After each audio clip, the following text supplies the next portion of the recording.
There's not often times in my life that I am left speechless, but I want to tell you about today. I was left speechless. You've all been to Walmart. You've all been to Target. I was at Walmart today. You know how the lines kind of stagger. You have a checkout line here, and then there's one up above you.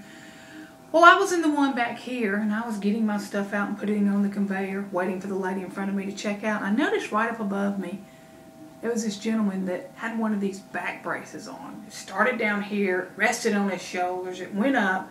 I think it eventually even screwed in his head a couple of places. He was moving very stiff in all that he did, getting his things out. And I watched him, and I thought, wow, that man has to come to Walmart by himself to get his groceries, and there's no one to help him. That's pretty sad.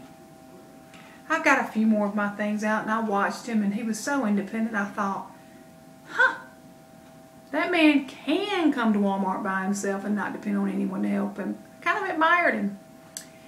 So I watched him. It was my turn to check out. I paid. Thank you very much. I was leaving.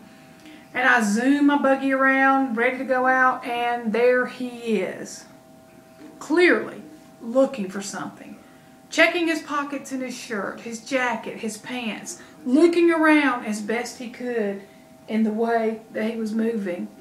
I had a split second to decide, are you going to help this guy? Or are you going to just walk around him like everyone else? Next thing out of my mouth is, sir, can I help you?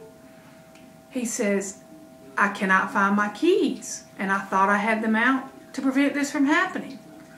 I said, well, I'll help you. Let's look around. He said, I've looked all. I said, did you look in your bags? Could they have dropped it in your bags?